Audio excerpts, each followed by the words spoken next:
বাংলার মাঠে ঘাটে পথে প্রান্তে গ্রামীণ টিভি। শহীদ ইসমাইল একাডেমি, আলামদি, শাপলা, উদয়পুর, বরিশাল। এটি একটি আধুনিক শিক্ষা প্রতিষ্ঠান। এখানে প্রথম শ্রেণী থেকে পঞ্চম শ্রেণী পর্যন্ত শিক্ষা প্রদান করা হয়।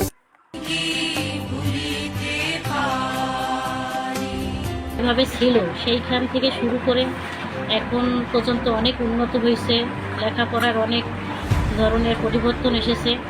তবুও আমরা চেষ্টা করছি, আমরা যতটুকু চেষ্টা করতে আছি যাতে এখানে লেখাপড়ার মান এবং শারীরিক পরিবেশ সব কিছু সুন্দর করার প্রচেষ্টায় আছি। কালকে আমরা 2 সেপ্টেম্বর হ্যাঁ তাহলে 2 সেপ্টেম্বরে আজকে যে পর্যন্ত আমাদের উপযুক্ত হার তো সব ঠিক আছে, সব ঠিক আছে।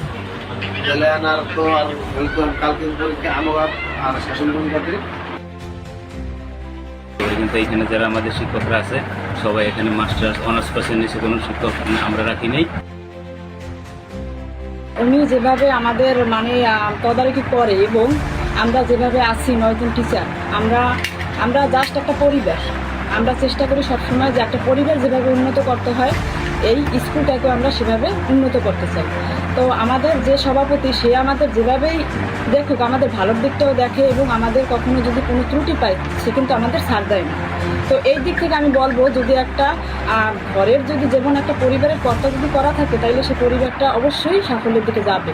তো আমাদের এই প্রতিষ্ঠানের অবস্থাও সেরকম, যদি সে ভালো থাকে এবং তারপর আমাদের যে প্রধান শিক্ষক সে আরও অমায়িক, সে আমাদের যেভাবে আমরা কীভাবে শিক্ষা দেব সেটা সেইভাবে আমাদের আগে থেকে সে বুঝিয়ে দেয় এবং আমাদের দ্বারা কোনো বাচ্চার যেন কোনো মেন্টালি কোনো প্রেশার না পড়ে সেই দিকে সে খুবই কঠোরভাবে মনোযোগ দেয়।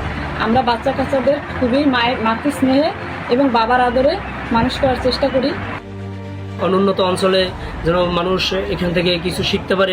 প্রত্যন্ত অঞ্চল যেন একটি উন্নত অঞ্চলে পরিণত হয় এবং এখান থেকে যেন একটি সামাজিক প্রতিবন্ধকতা দূর করে পেলে থেকে পঞ্চম শ্রেণী পর্যন্ত আমরা শিক্ষাদান করি।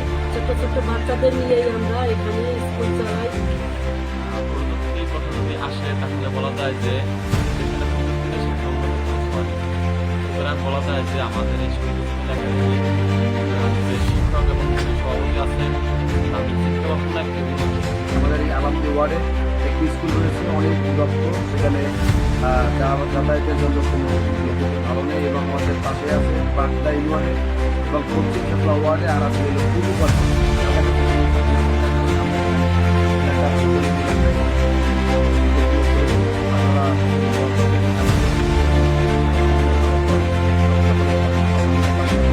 সেটা হচ্ছে আমাদের এই প্রতিষ্ঠানটির মূল উদ্যোক্তা এবং তখন আমার বাবা জীবিত ছিল। আমি সর্বপ্রথম এই উদ্যোক্তা হিসেবে স্কুলের কার্যক্রম শুরু করি, পরে আমাদের স্থানীয় লোকজনের কিছু সহযোগিতা নিই এবং তারা আমাদের সাথে এখনও আছে। এবং এই স্কুলের ব্যাপারে যদি কোনো ব্যাপারে কোনো কিছু তারা কোনো প্রতিক্রিয়া হিসেবে ব্যবহার করতে চায় সে যেই হোক না কেন সেখানে আমাদের পক্ষ থেকে কোনো ছাড় দেওয়া হবে না। আমরা সব সময়ের জন্য সমস্ত প্রকার এবং সমস্ত ডকুমেন্ট সহকারে আমরা স্কুলটি যাতে প্রতিষ্ঠিত হয় এবং আমাদের স্কুলটি সরকারিকরণ করে নিয়ে যেতে এখানে একটা সরকারি স্কুল সরকার যাতে দেয় আমরা সেই চেষ্টা চালিয়ে যাব।